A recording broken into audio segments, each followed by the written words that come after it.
Not a bird, not a plane, not even a frog. Just little old me, underdog. There's Tennessee and his body truly. Go, go, gophers on the run. The stories of McBragg outrageous. No one could be more courageous. Underdog! Underdog! Underdog! Underdog! Join the king in Bongo Congo. Beat a cat with savoir-faire. Go watch the hunter chase the fox. He tutors on the rocks and then there's Underdog! Underdog! Underdog! Underdog! Speed of lightning, roar of thunder, fighting all who rob and plunder. Underdog, it's time for Underdog! Underdog. Underdog had agreed to guard a huge shipment of gold being sent across the country. As the train zoomed along,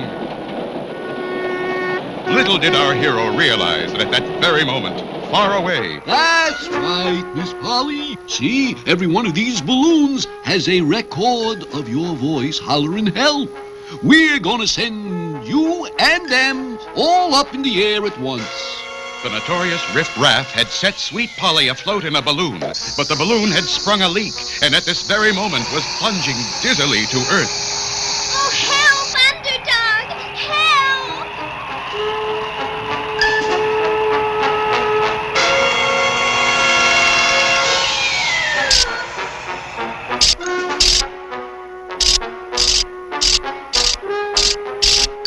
Oh, help, underdog! Help! But Underdog was still busy chasing the other balloons in which the clever Riff Raff had placed records of Sweet Polly's voice.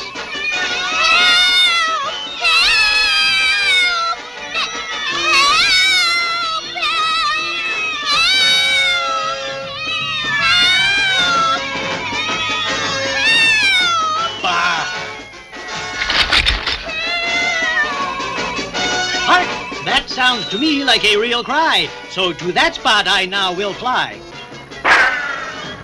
Meanwhile, Riff Raff, certain that Underdog was safely out of the way, had taken over a remote railroad station, and by controlling a switch, was going to cause the train loaded with gold to crash head-on into another train. Hey, hey, hey!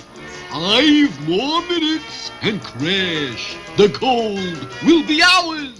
But while the trains rushed toward each other, Sweet Polly was also rushing to the jaws of an alligator.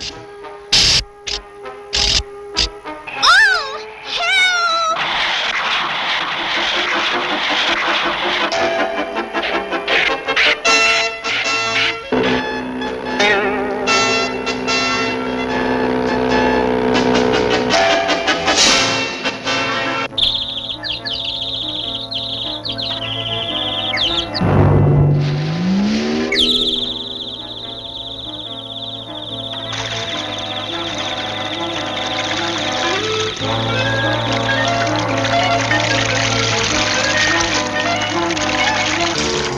Two minutes to go and crash. All the gold will be ours.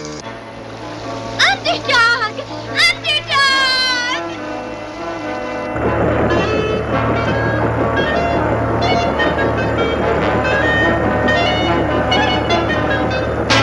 Polly!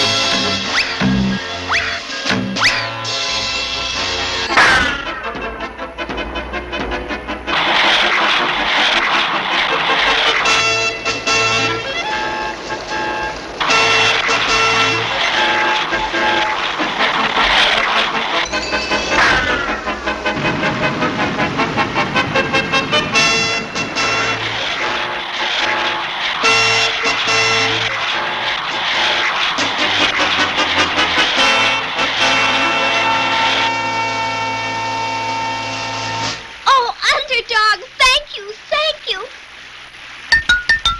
But you must hurry. Riff Raff is going to wreck the train and steal the gold. I heard him say so. 1 minute to go.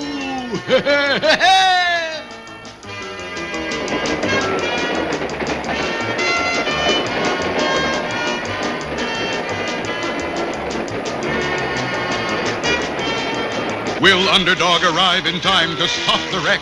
Or will Riff Raff get the gold and become public enemy number one? The answer lies ahead in our next episode.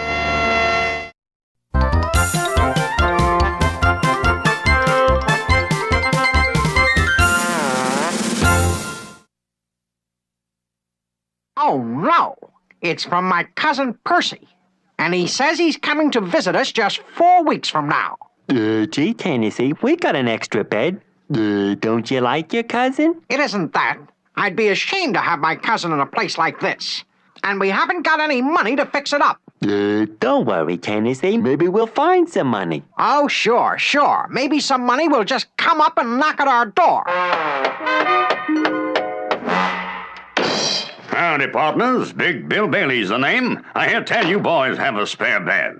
Yes, that's right. Well, I'm moving to this side of the zoo for a little vacation. How's about renting me that bed for 4 weeks? Gee, Tennessee, this is how we can make money to fix the place up. How much rent would you be willing to pay? $4, and you got yourself a deal. And here's a little contract I've already drawn up. Just sign right here. Fine. Here's your copy of the contract, and now I'll just go bring in my luggage. Gee, Tennessee, we really are lucky. Right this way, boys.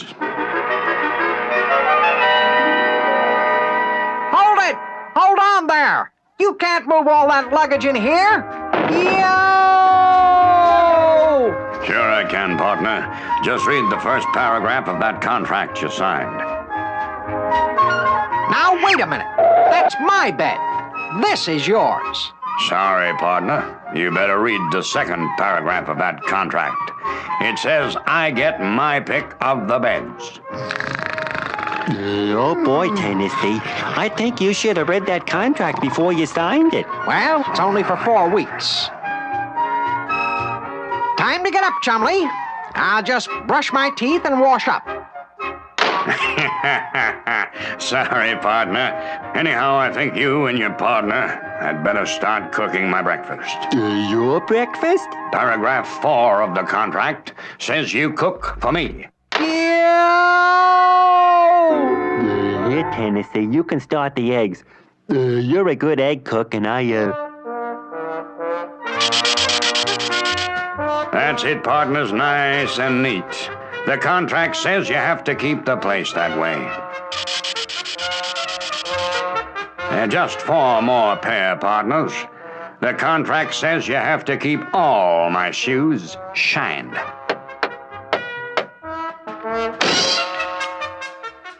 Come on, set up the table and break out the cards. We'll have a real party.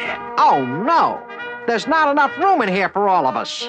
That's right, partners. According to the contract, whenever I have a party, you have to get out. We're not going to stand it anymore, Chumley. We're going to see Mr. Whoopi about that contract. And Big Bill Bailey says he'll get the law on us if we don't do what the contract says. Can he really do that, Mr. Whoopi? If the contract is good, my boy, he certainly can. That's really what the word contract means. A promise which can be enforced by law. gee, who needs laws anyway? Oh, we all need laws, my boy. Laws are simply rules, and even a game must have rules. Just imagine a baseball game without any rules. Chaos.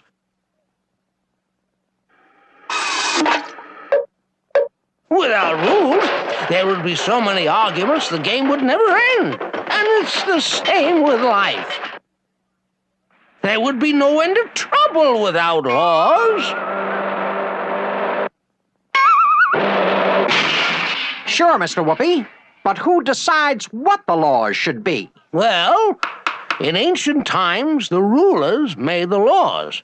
And often these laws are very unfair to the people. Zowie! But today, in the United States, we have a voice in what our laws will become because we vote to elect the men who make our laws. Well, I don't remember voting for anybody who wanted to make laws about contracts. Of course not, Tennessee. The laws about contracts are very, very old. You see, there are two basic kinds of contracts. The first is an oral contract. Now, when you're offered to rent your spare bed at a certain price, and when Big Bill Bailey accepted your offer, that was already a contract. An oral or speaking contract. But then he handed me this paper to sign. Exactly, my boy. And that's the second kind of contract. A written contract. And by signing this, you have bound yourself to abide by what it says. You should always be careful to read anything before signing it. I'm afraid your only chance is for Big Bill Bailey himself to want to get out of the contract. That's it, Mr. Whoopi. We'll go back to our room and do some terrible things that will make Big Bill want to break the contract. Come on, Chumley. Wait! You mustn't do that. Two wrongs never make a right. Gee, Tennessee, Mr. Whoopi said two wrongs don't make a right. If we do bad things to Big Bill, maybe something bad will happen to us. Nonsense. What could happen? Mr. Whoopi says the only way we can get out of this contract is if Big Bill wants to get out of it. So we're going to make him want to get out of it. Ah, partners, you're back just in time. Place needs a good cleaning. You're right, Big Bill. Come on, Chumley. Let's clean the place up. Hey, look out! Gee, Big Bill, I thought you were the trash basket. Oh, sorry, Bill. I thought you were the sink. You've soaked my shirt. Now you wring it out and iron it dry. And you get this spot out of my tie. Sure, Big Bill. 'Cause Chumley's not a very good ironer. Look out there! It's burning! Gee, Big Bill, I guess I put a hole in it. There you are, Big Bill. There's no spot on your tie now, 'cause it's a little short. You dumb ox. First my shirt and now my tie. A little more of this kind of stuff and I'll spend my vacation somewhere else. Now cook my dinner. One dinner coming up. Gee, Tennessee, what are we going to cook? What about spaghetti and meatballs? Here are some nice shoestrings for spaghetti. And we'll just cut up this bar of soap and paint it black for meatballs. That's great, Tennessee. It really does look like spaghetti and meatballs. Here you are, Big Bill. Yeah, spaghetti and meatballs, my favorite. Wow! You numbskulls! You're trying to murder me! I'm getting out of here!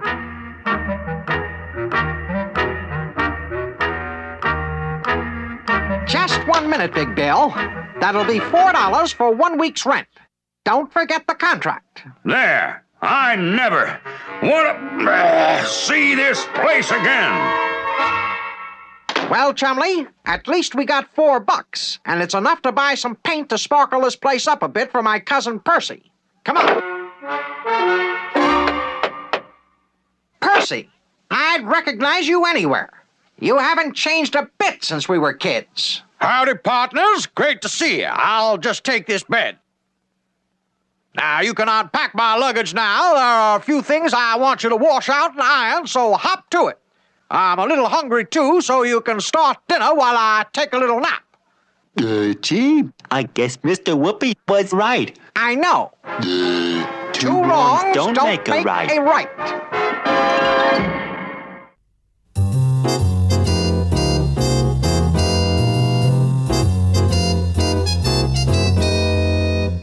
The calm and quiet of the great city was suddenly broken.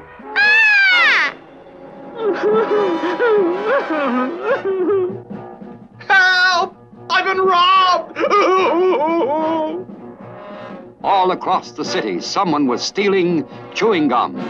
And as the last of the gum began to disappear, hysteria set in throughout the city. I'm a telephone operator. How can I talk without gum to chew?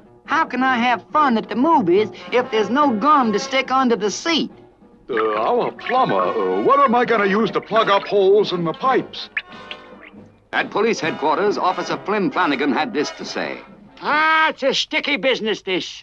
Sure, and it must be the work of the fox. I'm calling the hunter.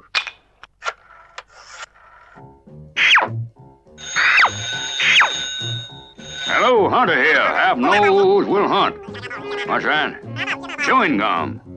Well, now, I'll have to chew on that a bit. Yeah, that's a joke, I say. Oh, of course, Flanagan. I'll get right on it. Immediately, the mighty hunter rushed out to work on the case. The hunter put his uncanny nose to work and came up with his first clue. Dear, did the baby take my art gum eraser? Gum? Did he say gum? It's okay, dear. All right, you wily, clever fox. Take off that silly disguise. Listen, Sherlock, I'm Hot Hands Harris, the famous artist. Get out of here. You can't fool me, Fox. I'm taking you in. Discovering that the artist only used art gum to erase his mistakes, the hunter hit a new trail. Deep in the backwoods, he overheard. Yes, sir. Old Hillbilly Hatcher chews more'n any fella I ever met. Always chewing, he is. Chewing, son? Did you say this Hatcher fella chews? No, every minute of every day. Uh-huh. Where can I find him? That's him, right out there. All right, Fox. Spit out that gum and come along with me. This ain't gum, it's chewing tobacco. You can't fool me, Fox. Come along or I'll... You! Later, in a small restaurant, the weary hunter stepped in for a bite to eat. I'll have the gumbo. Gumbo? So you're selling the gum in here, are you? Take off that apron, Fox, and come with me. Your jike gumbo is soup. Don't trifle with me, Fox. Come along or... See what I mean? Soup. And while the hunter continued his intensive investigation, where was the gum? What was the fox up to? Here you are, friends. Get your own personal chew gun Charlie. Everybody needs one. Anyone following you? Friend, enemy, husband, wife? Get rid of them by introducing them to Chew Gun Charlie. They shake hands and they're stuck with it. Get yours now. Only $10. Uh-oh.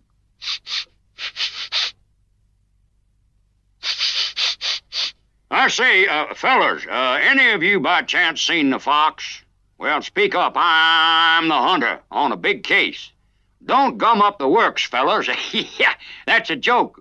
I say, oh, no sense of humor, huh? All right, then. Either speak up or I'm going to bop you one. That's what I said. Take this. Let go of my hand, you. Take this.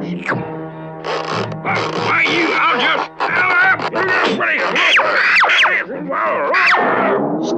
Stop it, you boob. You're wrecking the place.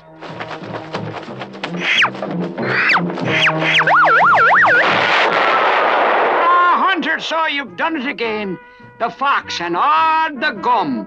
How did you ever do it? By sticking with it, son. Yeah.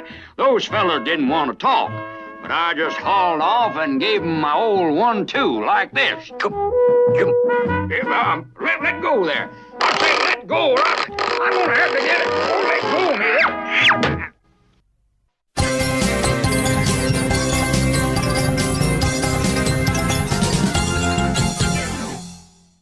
Two trains were heading right for each other on the same track. It had all been arranged by Riff Raff because he knew that one of the trains carried a large shipment of gold.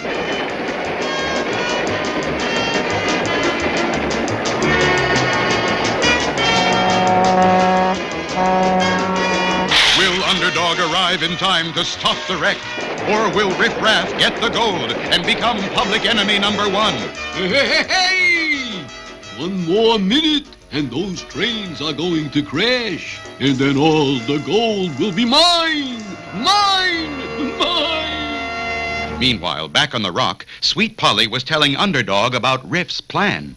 So hurry, Underdog. Riff Raff is going to wreck the train and steal the gold. I heard him say so. You must stop that train wreck. Hurry. In stopping robbers, I am not slow. It's hip, hip, hip, and away I go.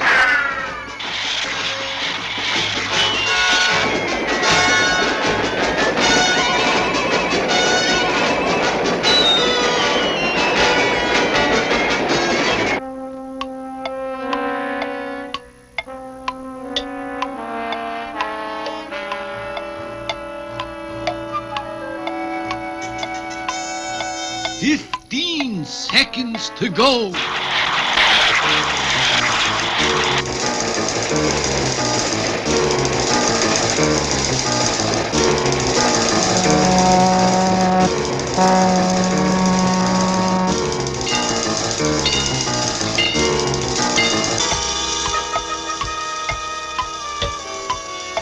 Five seconds.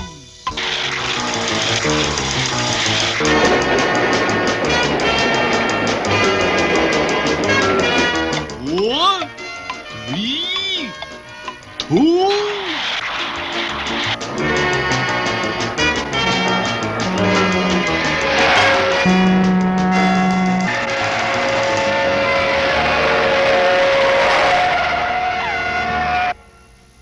It's Underdog! Cheese it, fellas. Every man for himself.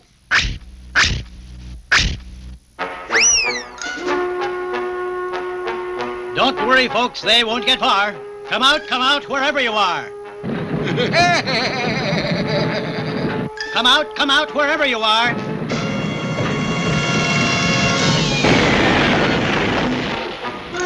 Aha, I'll get you this time.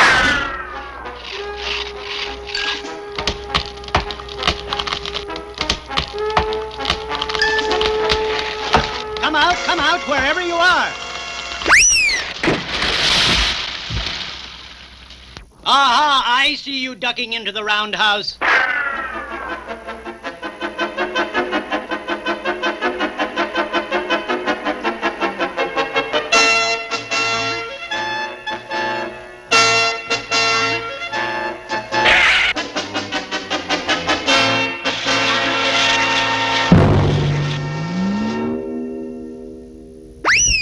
There's no need to fear. Underdog is here. Help! Help! Hark, hark, I hear a cry. To sweet Polly I must fly.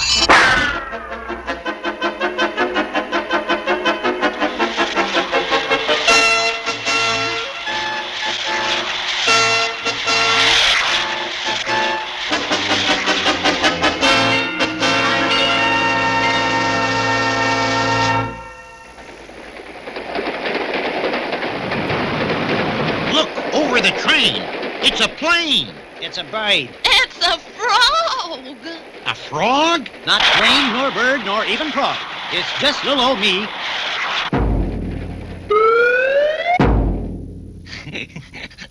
Underdog. Oh.